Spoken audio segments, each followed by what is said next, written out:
how'd you do that magic trick? Like, I didn't even know how you did that. Can you just tell me the answer? And I'm like, no. And they're like, why not? And I'm like, it's not even just that I don't want you to know the secret. That's what everyone assumes. It's that me alleviating the tension that you feel right now, just because you don't know the answer, because that makes you feel uncomfortable, that is not a gift to you. And you think you want to know, but what I'm really taking away is this really cool emotional and intellectual journey that you get invited into mystery. And I don't want to rob you of that experience because it's incredibly beautiful.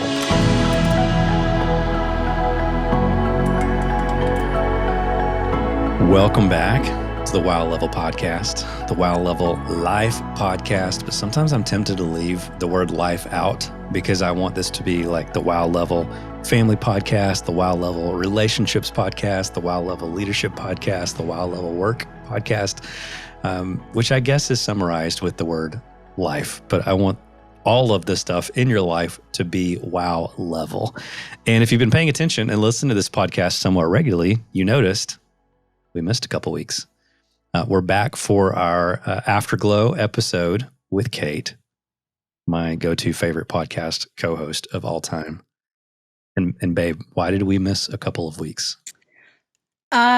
So because our children were sick, I was sick, you were sick, I was sick again, you were sick again. I think I got sick again. Another child got sick. I went to the hospital. It's just been a few things. We have had a small amount of health issues going on in our house. Well, it has been brutal. It has been brutal. It's funny because it was really depressing timing, but I saw a stat this morning that said literally this morning as we were preparing to record this episode later today, and it said the majority of podcasts was the stat. The majority of podcasts don't make it past the 10th episode. I read that as well. And it was heartbreaking because I thought the same thing. I was like, oh my gosh, are we going to make it? But here we are. Coughing and coughing. So to be a little transparent with you all, we're actually professionals at what we do. We have another podcast called the Story OS Podcast that's currently being relaunched. And believe it or not, that podcast is in the top 1% of podcasts in the entire world. We're very proficient at getting things done, whether that's touring or producing conferences or showing up consistently and coaching our clients or even producing amazing content like you hear here on this podcast. But despite being ahead a few episodes at a time, all these last few weeks were brutal. So as you heard, Kate, she wasn't really joking or exaggerating there. I've had the flu 3 times in the 2024 calendar year. The first time was like the second weekend of January. I caught it. And then I got, again, a month later, flu B, just a different strand. I just now am getting over flu A. For those of you who are listening in and you're thinking about getting the flu, we highly recommend flu B instead of flu A. It's a strand of flu B. Significantly different.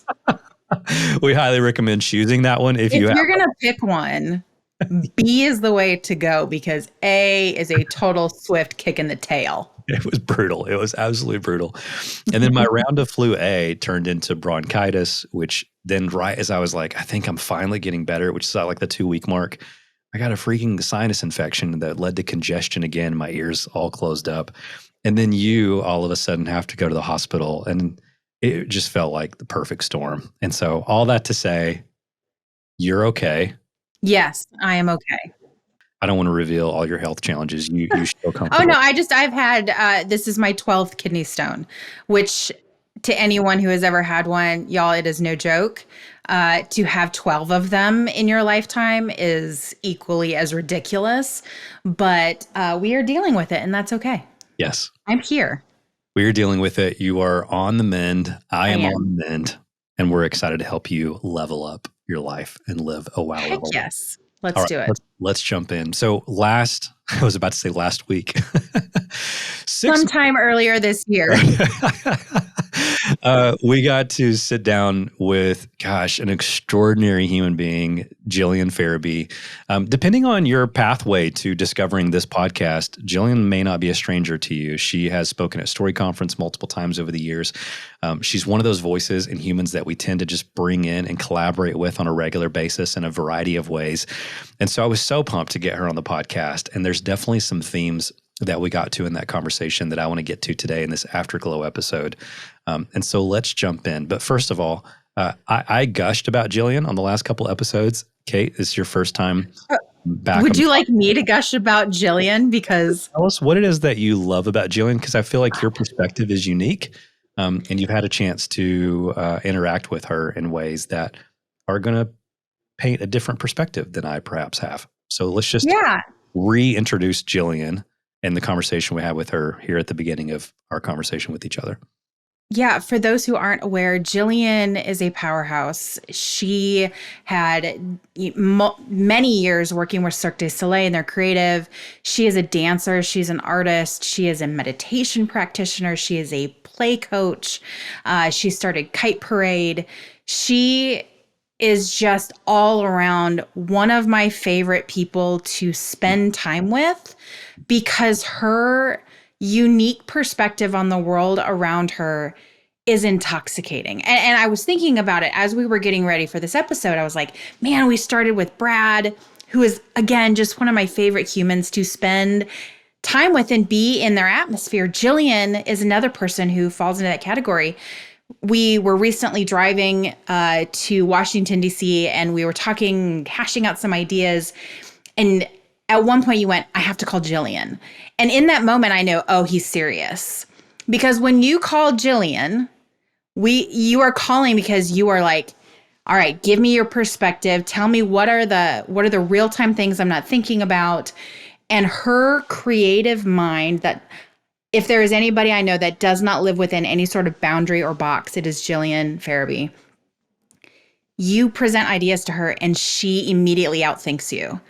And it's unbelievable to be a part of, because I am married to you. So I hear your brilliance on a regular basis, but then to add Jillian's level on top of that, the way she just brings it up 5 notches and throws out these concepts, and you're like, oh my gosh, where did that come from? And she's like, oh, I was just meditating about. She is a genius. So I mean, if you've gushed about her, I could gush about her for a solid 10 minutes, because she is that brilliant. And she has played such a huge role in not just your life, but my life kind of by default over the last 10 years that we have known her.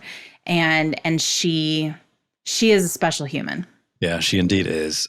The word expansiveness comes to mind. I think that very much one of the roles that she's played in our life and in our world and our family is that everything expands when you hang out with Jillian. And so I tend to think of myself as a visionary. A lot of other people consider me a visionary. I don't mean that in an arrogant way, because there's pros and cons that come with that. We all have strengths and weaknesses.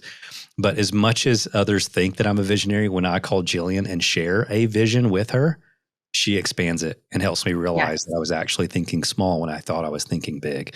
And I think that's what this conversation did. And so it's the Wild Love of Life podcast. So we obviously got into what it looks like to live a life of curiosity and wonder. And I think one of the ways she does that is through her ability to play, which is, I think, very much associated with creativity, flow, childlike wonder. The phrase childlike oftentimes precedes the word wonder. And I think it's that same way with play. A lot of times we think of play as like, okay, how do we get back to a place of childlike wonder? How do we get back to a place of childlike play? Because play and wonder are both things that feel like they're associated with childhood. And yet there's a lot of voices out there that are, including here on this podcast, that are trying to say, it doesn't have to be that way. Play can feel very childish, but there's a difference between what is childish and childlike. Wonder can feel very childish, but there's a difference between what is childish and childlike. And one particular memory comes to mind. It is our summer retreat, our Poetics summer retreat, where we took one of our coaching cohorts to New York City, flew Jillian in from Montreal, and for a couple of days in this cool loft in New York, we explored our different play personalities. And I don't know about you, but out of the gate, I was just like, oh my gosh, this is too weird. Like, I'm so glad my clients get to experience this, but there's no way I'm actually going to participate in this. This will be one of those events where I get to stand over in the back of the room and watch them go through this. I know this transformation that's going to happen. Like, I'm not doing all that stuff. That's way too weird and childish, right? Do you remember those moments? Yes. And there were many moments where you're like, she is so not uncomfortable in this movement thing that she is asking us and inviting us all into. But I am uncomfortable watching her because, again, for her, it is her natural state. She just embraces movement. She embraces this quirky, some would say weird thing where she just goes, we just have to get it out. We just have to let things be free. And that's when in your brain, you start to find yourself going, why do I struggle with this so much? I found myself sitting in a room with her and I've been around her many times and I still was like, gosh, why does this bug me? Like, why can I not just let go and engage in a room full of people who are doing the exact same thing? Yeah. I am making it weird. She's not making it weird. I am. I'm awkward. Let's embrace the weird and awkward for the sake of, reawakening that sense of curiosity and wonder in ourselves. One of the things you talked about in the conversation was how much being in that state allows us to stay open to possibilities, even in the face of obstacles, failures, and how it ends up leading to all this growth. One of the things she talked about is how wonder is one of the only things that gets you to that place where we are truly available to be surprised. And I think that all connects back to the stuff we're always talking about here on this podcast, the stuff I wrote about in the book, the stuff we're always talking about on stages at our events, because we come into situations with these assumptions and presuppositions where we've already made up our mind.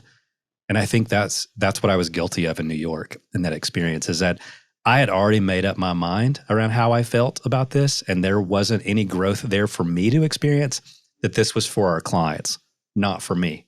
I brought Jillian in for them, not for me. And it wasn't until I truly submitted to that whimsical, childlike experience of play where I allowed my own wonder and curiosity to be stirred over the course of those couple days. And there was so much growth that came with it. Yeah, when I think about what Jillian was inviting everybody in the room into, it only felt weird because it was movement. I invite people when I coach them on how to write or how to get out of their own heads. Like when people find themselves stuck and they go, I don't know how to say this, or I don't really know how to connect the dots on this. And I encourage them to go so far outside of the box. I'm asking them to do the same thing, but it feels more comfortable because it's words on a page versus like, I'm going to do these crazy, weird, like act like a duck movements. But what it offers is the same thing. It is get out of your own head, get out of your own preconceived, this is how it should be, this is how I should act, this is how I should think or speak, and let that go. Yeah. And on the other side of this, just wait for what you're going to find. Yeah. So good. So good. I love it. I love it. We might have to get Jillian back to do a whole conversation just on play personalities now that we sort of breached that topic. Oh, yeah. Those listening in, that's where I discovered my top two place personalities were competition and kinesthete. Or kinesthete. Right. I forgot how you pronounce it. Kinesthete. Yeah. Yeah. Kinesthete. So that unlocked so much clarity for me of understanding like, I achieve creative flow and output and productivity most regularly if I am participating in the type of work that allow me to connect with those two play personalities. Super cool. So there's a whole bunch of them. We might have to have another conversation about that. Do you remember what yours were, just out of curiosity? One of them was competition. I don't remember what the second one was, but it was one that kind of felt out of left field. But as she broke it down, I went, oh, yeah, that's me. Yeah. It might have been collector or something like that. I don't remember. But I remember going, oh, that doesn't feel like me. And then she described it and I was like, oh, that's totally me. Dang it. So good. There was a lot of surprise happening for a lot of people in the room that day. Very cool. One of the other things one of the themes I should say that emerged from that conversation was this idea of embracing originality and potential in others. And I think that experience from her is colored by all the years she spent working in casting as a casting director at Cirque du Soleil, and her ability to just see the extraordinary and the originality in performers, and sometimes even extraordinary talent and originality that that person didn't even bring to the table in their audition, but that she knew was there, and her ability to see what they didn't even put on display and to be able to both pull that out of them or help a director see it when a director couldn't see it, so that she could help them understand this truly is the right act for this particular part in this artistic presentation. But she was amazing at that. And I know there's a lot of non-parents listening in, but when she talked about the way that she does this, it reminded me of kind of some of this things that we're seeing in our kids right now, particularly in Milo. She talked about how passion and originality are so important, and how those two things, those are things that you tend to be able to see before the skill has caught up. And the people who show up after they've been chosen, they tend to be more collaborative and group-oriented people, because the act of choosing them or saying, hey, you got the gig, it made them feel included. And so they start to show up. When I think about passion and originality as a glimpse into who someone is, I think about the way that Milo is engaging with her imagination right now. You and I have been talking about that on a regular basis. Yes, she is 5. For those who don't know, she is our 5. She's our youngest. She is 5. So the whole imagination thing is that door is wide open. Yes. And again, I'm pretty passionate about trying to help the world understand that all of our imaginations are active. But the way that she's engaging with hers right now is different. And yet that is the portal through which I feel like you and I are getting the closest glimpses into who she really is as a 5-year-old little girl, and who she's really going to be as she starts to grow up, right? Because we'll be watching her, and there's just this, she just goes there, and sometimes she doesn't even realize she's being watched, but that originality is fully on display. Yeah, and when you talk about Jillian and how she takes someone who just has a very distinctive skill set, but may not understand how to package that in a really special way, like Cirque is so good at doing. Milo is that same thing. Recently, she has this great love for music. She has this great love for dance.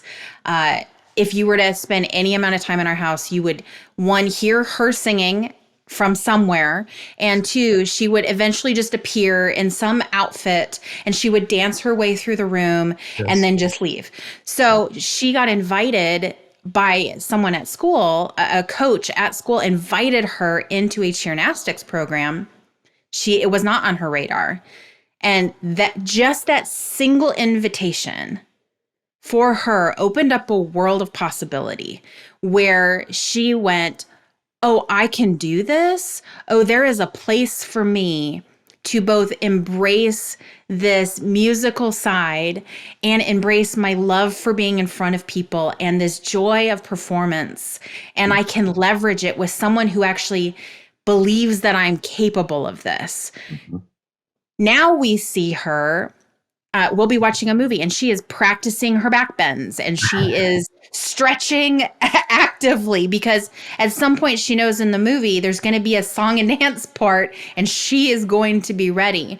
But it's that same idea of she got invited into something. She got picked and chosen for a skill set that someone saw in her, that singing, that dancing, that joy. Mm-hmm. And they went, oh man, you would be great at this. And she went, me? I would be great at that? You're right, I would be great at that. And at 5, she's able to go, yeah, of course I'm good at this. Yes. Our 8-year-old doesn't see that same thing. She gets invited to something and she feels like she doesn't belong.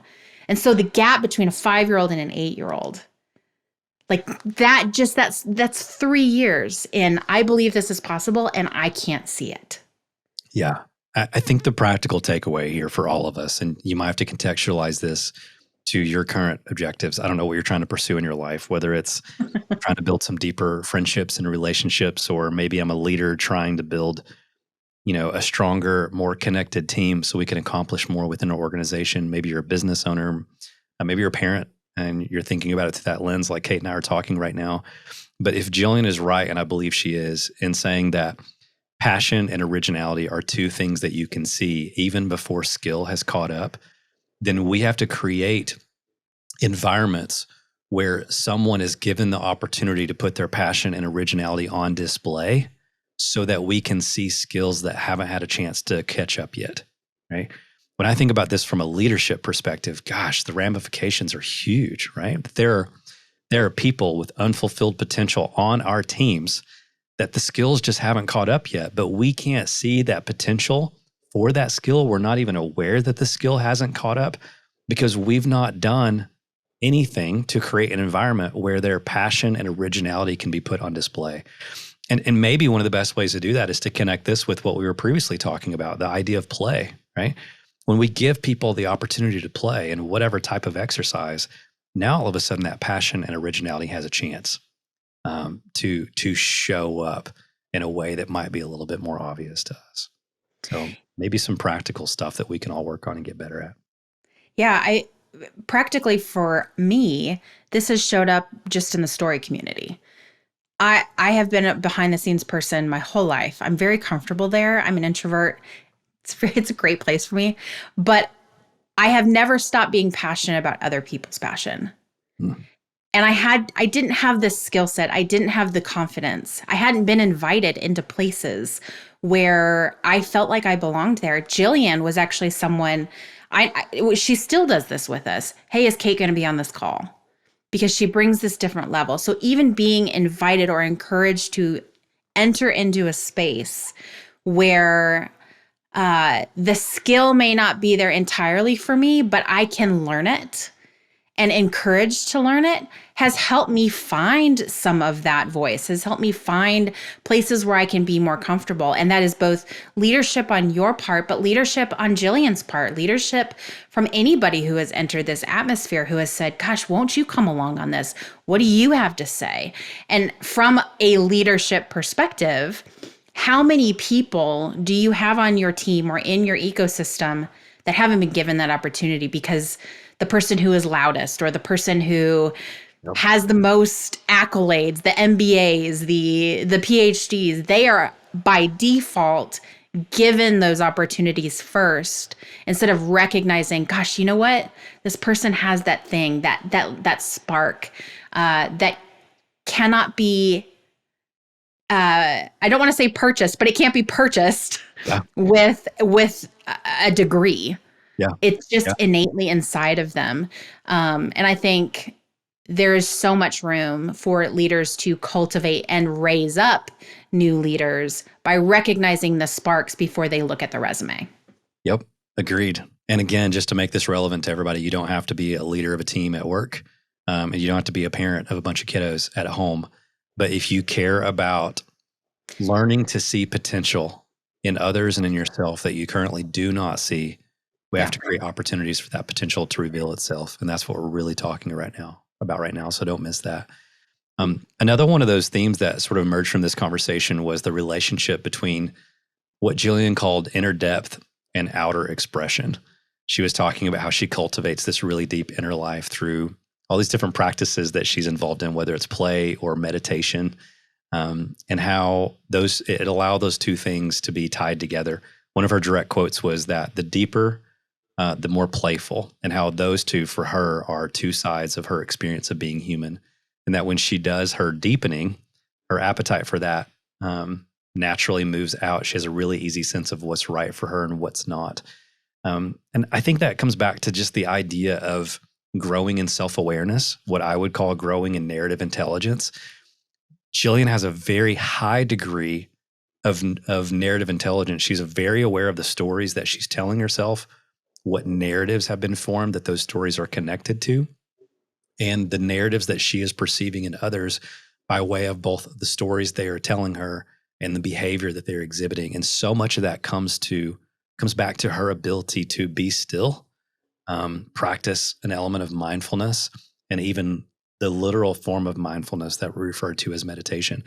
She's one of my only friends that can disappear for like 30 days and go off to some silent meditation retreat. And I know, she's fine. Like nothing bad happened to her. She's thriving. I think if I can be so bold, I think this is something that we both struggle with this. I was going to say this is something that I definitely struggle with, but you and I are not that great at sitting still, being mindful, and just simply meditating.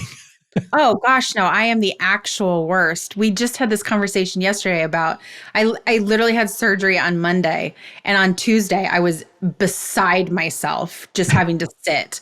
I couldn't handle it, and I got up and moved around, which then caused a bunch of problems, and you were like, "Can you just sit?" And I was like, "No, I can't." Yeah. It's a thing. We struggle with, for me, that struggle comes with if I am forced to sit and be with my own thoughts. Oh, good Lord, there, that I don't need that. Nope, no, I don't want that, because then I'll have to think about all the things I don't want to think about, or I don't have to, I don't want to ruminate on all of these things that I have shoved down deep and deep and deep. Someone who practices meditation never allows those things to sit very, very deep. They bring them up to the surface and they deal with them and move on, which probably makes them much more aware and less complicated people. Yeah. Yes. Agreed. I remember when I first started a meditation practice, this must have been, gosh, it was whenever we were in that some of that first office space we bought that commercial building in East Oh Nashville. yeah. I remember, Yeah, I remember that. doesn't matter. It's irrelevant to everyone listening in. But I remember being in that new office space, and there was this chair in my office, and I was like, that's going to be my meditation chair. And I got the Calm app or Headspace I think had come out around the same time. And I was like, Yep. okay, I'm going to meditate. And I remember talking to someone around that same time who was a meditation teacher. And he's like, oh, you've been meditating? And I was like, yeah, dude, everyone was right. I'm so much more productive after I meditate. And it's like, oh, you're missing the point there, buddy. I was like, I was using meditation as a life hack for productivity. And what I Because you're love, getting everything out. yeah, and don't get me wrong, like it is okay that to acknowledge, yeah, we are more productive and better human beings in general, capable of all sorts of good things when we have a stronger meditation practice. But for Jillian, that's not what it's about. It's about, as she was talking about, it's this inner depth that flows into a greater outer expression. She has an ease associated with figuring out what's right for her because she is very comfortable with herself and her own thoughts.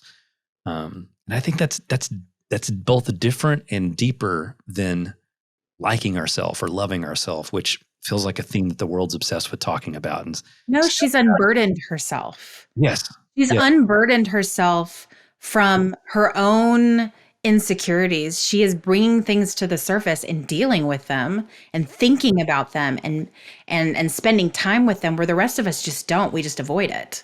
yeah, So her ability to just lean in is insane. agreed. And which is also a good transition to one of those other themes, that fourth theme that I felt like emerged, and also the practical application of maybe the byproduct of being able to do that is that if we can all get better at some sort of mindfulness practice, we can get to what she talked about, which was nothing new in terms of conversations we're having on a regular basis. She just validated in a special way. And that is changing personal narratives so that we can shift our own realities. We got in our conversation, we got into the power that is contained in the stories we tell ourselves. But I think from her context, when she's talking about meditation, it's this increasing awareness and agency over the ability to shape our inner experience and how that's connected to our outer reality. It just, on a practical level, it comes down to be able to catch those narratives, right? So if we're in a narrative that's not serving us well, or that's unhealthy, or that's broken, or it's limiting some of our beliefs or options, going back to us talking about how she is so expansive and she makes her vision bigger, right? I think it's because her high narrative intelligence, she's able to catch limiting narratives and choose wonder instead. Her agency is higher because of her self-awareness. One of the things that she said that I love, she said, when you can change the perception, it doesn't just whoosh like a fairy dust comes along or a magic wand changes everything. It's just that you begin to see things that you couldn't see before that might be able to facilitate that story changing for you. So that's really cool. So while changing personal narratives and the stories we tell ourselves is not a new topic for us, it's something I've been talking about for years. her ability to connect that stillness practice, that meditation practice, that mindfulness work to that is something that I probably don't talk about often enough. That's the thing. I think most people don't talk about it often enough. We avoid discomfort because the idea of changing our personal narrative is even an uncomfortable thing because it implies that our narrative might be a little bit broken. And it Yeah. implies that we might not be seeing the whole picture. And that can be terrifying for people. Is this you publicly committing to I you and I developing a meditation practice in front of? No, no, not at all. Uh, But I can't remember if but it was in the interview or not, but Jillian did say one thing she talked to me about once was how her mentors, which are a married couple, I won't name them in case this is private information, but they have been meditating together. I don't remember the time, but it was like an extraordinary amount of time, like an hour. They've been meditating together for a full hour for like 30 something years or something like that. Maybe you and I need to start doing that. in this, for the sake of this conversation and for my love of Jillian, sure. What I would love is for our kids to not necessarily enter into hardcore meditation, but to create space, and we've seen this recently in them, to create space where they are not, where they're forced to be bored. Yeah. When they are forced to be bored, that's kind of a form of meditation for them because they have nothing at their disposal except their own mind, their own creativity. And the things that come out of that boredom are really quite amazing. They create substantial worlds that suddenly just come out of nothing. They go from, gosh, I'm so bored. This is so dumb. Why can't I just fill in the blank, watch what show? And then it's every stuffed animal and all of the blankets in the house are suddenly in the living room and they have created a castle and the dragon is coming. Yeah. And can we film it and put it on YouTube? So it's just this, that's that innate thing that Jillian helps unlock in people is when you take away all of the extemporaneous things, what you're left with is the core of who you are. And it's the things that get you excited. It's the things that you can't not do. And in play, in this, when you let go, look at what amazingness sits just under the surface that you don't even give room or credence to because it's so much easier to be distracted. And I think we're in a season of wanting to have less distraction as a family, less distraction together, less distraction with our kids, because, for the sake of this, some of the stuff that we are considering in our life, when I go, hey, we should just move to France. And I remember your response was, but will there be internet? And my response back was, but what if there isn't? What if we stopped being so dependent on our phones, on our work, on the internet, on the television? And I know this stuff comes up all the time in culture, but legitimately, what would happen to our kids? Would they experience less of a life or more of a life? Probably more, because I know what they're capable of. So good. Would I experience less of a life or more of a life? To be brutally honest, more, because I wouldn't be settling for things that really don't matter. And at 40, almost 41, I don't want to settle anymore. And I don't like feeling like the world is choosing on my behalf, because the world sucks at choosing on my behalf. So I don't like that anymore. Yeah, I don't like the sound of that either. So not without danger, we live our life. Not without danger. A conversation for another episode, perhaps. Because one of the things you're talking about, I think, really aligns with, one of those, gosh, if I had to pick a final theme, there were so many themes in this conversation and things to pull out. But kind of in closing, one of those themes that I think it's important to hit here is just this idea of trusting the journey instead of the destination.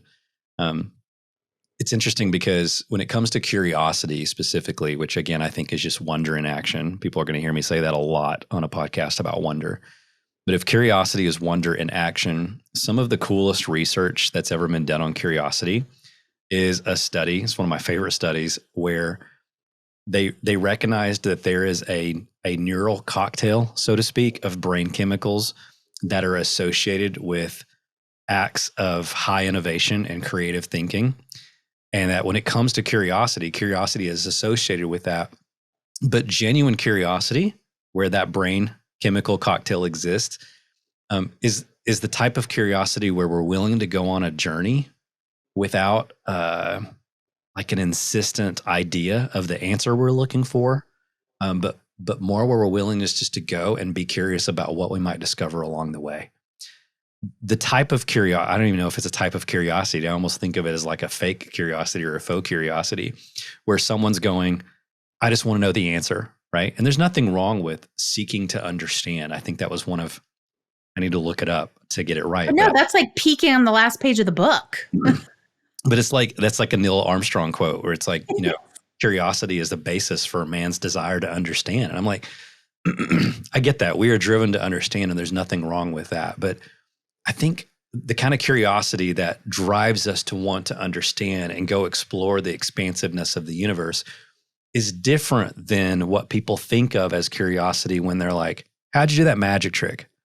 Like, I don't even know how you did that. Can you just tell me the answer? And I'm like, no. And they're like, why not? And I'm like, it's not even just that I don't want you to know the secret. That's what everyone assumes. It's that me alleviating the tension that you feel right now, just because you don't know the answer, because that makes you feel uncomfortable, that is not a gift to you. And you think you want to know, but what I'm really taking away is this really cool emotional and intellectual journey that you get invited into mystery. And I don't want to rob you of that experience because it's incredibly beautiful. And so again, if you want that neural cocktail that's associated with innovation and creativity and a whole bunch of other really beautiful things, you've got to be willing to go on the journey and trust the journey and not be like, I just want to know all about all the destinations. Or as you said, I love that, looking at the last page of the book, right? Yeah, because it's been written. So we should, I just want to look. I just want to make sure that the heroine doesn't die. I just want to make sure. That's just me protecting myself. But I think the bigger picture here is, as kids, we are taught to color within the lines, to not think creatively, to not ask a lot of questions. And the chicken can't be blue. It has to be yellow. It has to be red. The pig is always pink. It is never purple. We can't have trees that are upside down. They have to be right side up. And so we are trained early on that there is a system to the way that things are done. There is a system to life. And I think innately we are always deeply aware of other people who have broken free. And we see it and we go, oh man, that would be awesome. Oh yeah, you see those people who took a trip around the world with their kids in a boat? Man, wouldn't that be awesome? But we cannot subscribe that to our own existence and our own life because we are so stuck on coloring inside the lines and making sure that we don't deviate from the plan. And that plan was dictated by somebody else 1,000 years ago. It's not even applicable anymore. Mm-hmm. And so I've written some stuff recently just about when you ask big questions, expect big answers. When you pose the what ifs, be prepared for big possibility. Mm-hmm. And you don't have to color inside the line. The pig can be purple. We get to choose those things. And I know for you and me, especially with this journey that our kids are on, and the way that, this entire conversation with Jillian goes, the way that we are setting the stage and creating a life where possibility doesn't stop, where wonder never ceases, where our girls can go, are mermaids real? And we go, I don't know, we've never seen them. To maintain that sense of anything is possible is so important to us. Health, whether or not it's healthy, I don't know. But we're maintaining something for them Yeah. that says, gosh, anything could be possible if I believe that it is so.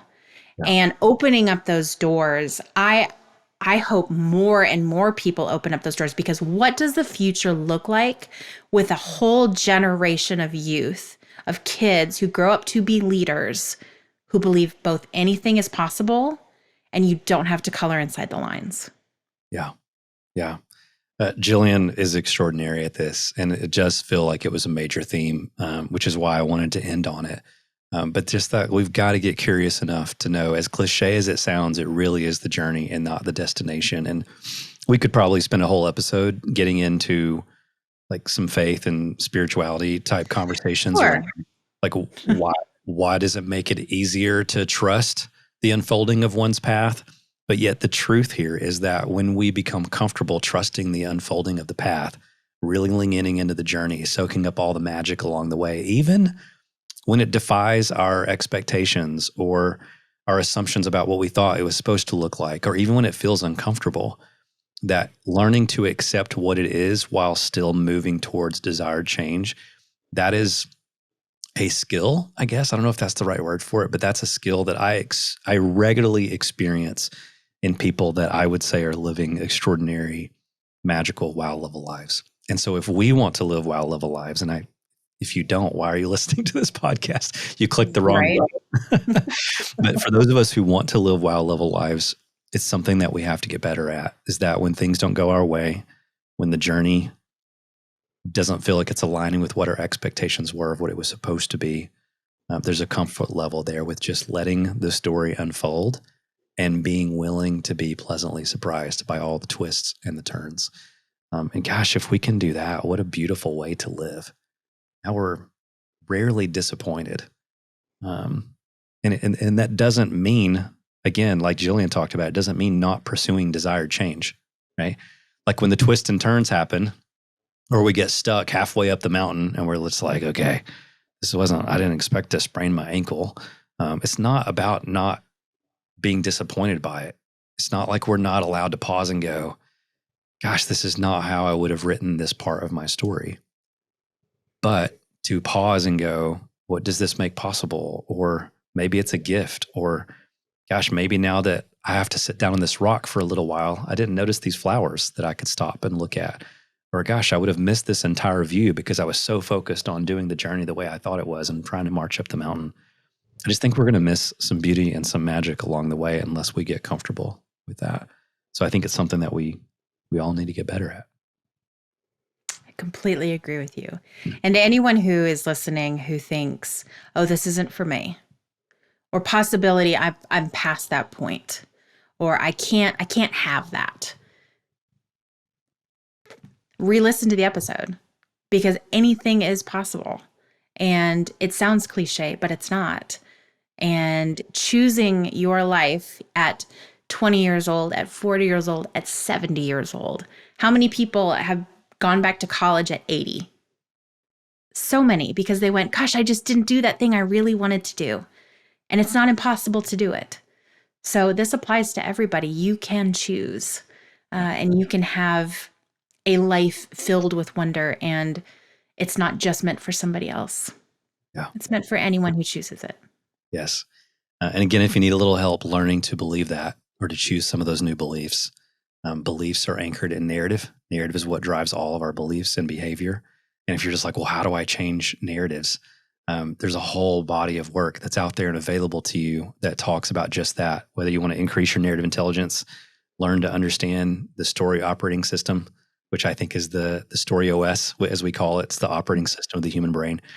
Jump over to our other podcast, the Story OS podcast, or join us for the upcoming Story Summit that's happening next month on April 5th. So depending on when you're listening to this, there's all sorts of resources for you. Right now, you can find them all at storygatherings.com. So if that's something that you need as a resource, go check that out. But just want to say in closing, thanks again to Jillian for being amazing. Thanks to you, Kate, for joining me again.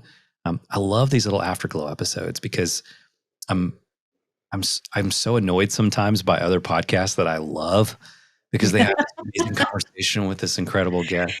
And then it's my, over. my brain is like, okay, oh, that's what they meant. And I'm like trying to process and unpack these deep conversations. It's like we're on to the next guest and we're on to the next conversation and the next theme. And I just want it to linger. I want there to be this afterglow. And I think these episodes are making it possible. So for those who are listening in, if you're enjoying that, please let us know. If you're not enjoying that, please let us know. Let us know. Do I want you to email us? Yes, I do. Yes, I do. Of course. Look, we're not doing this for ourselves. Maybe a little bit. Maybe a little bit we're doing this because it's a part of our own growth, and it gives us a chance to sit down and have conversations, very meaningful conversations with a lot of cool people. So we get to learn along the way. So while we also get to benefit, like we're doing this for you guys. And so if there's something about this podcast that's resonating with you, rate or review it so others can discover it. If there's something that you like that you want us to do more of, email me and tell us so we can continue to do more of that to serve you well. If there's something that you don't like, you're like, I hate this whole like curiosity episode thing that you do where you just ask us a bunch of questions to try to prime us for it. Tell us about that. We want to know what you're liking and not liking. Because at the end of the day, if this isn't serving you well, like we'd rather focus on something that can. So our personal email address, harris@astoria.com, just ISTORIA.com, harris@astoria.com. Astoria is our company. It's just ancient Greek for the word story. Everything we do is centered around the power that story has to shape the future. Kate is obviously just kate@astoria.com if you want to send her a note, but we'd love to hear from you. All right, before we wrap this one up, Kate, any final words, anything you want to share? No, again, I love these conversations. Jillian is truly brilliant and gifted at what she does. And these specific episodes are just really cool because you get an opportunity to ask really big questions around the future and what's possible. And I know that's, you and I are in that zone, and we are asking a lot of really big questions always, because of how we're raising our kids and how we're projecting into the next generation, wanting to make sure that the future for our children is better. Yeah. I mean, I don't even know how else to say it. I just want it to be better. I want them to experience better, to have opportunities for better, and to believe that anything that they choose is possible. And it sounds cliche, but it is so true. They should have the world at their fingertips, and everyone listening should have the world at their fingertips as well. Yeah, I want it too. I want it for them. I want it for all of you listening in. And I'm so glad you joined us. Thanks for joining us for this episode of the Wow Level Life podcast. Join us next week. Dare I say next week? We are on the track back to health, and we've got some amazing conversations already recorded in the pipeline. So we should be back on schedule. Thank you for your grace and continuing to listen. And again, thank you so much genuinely for taking the time to drop in those ratings and reviews. They really do make a bigger difference than you realize in helping other people discover this podcast. So thanks to all who have already done that. If there's anything that you heard that was helpful, like, share, subscribe if you haven't already, all the things.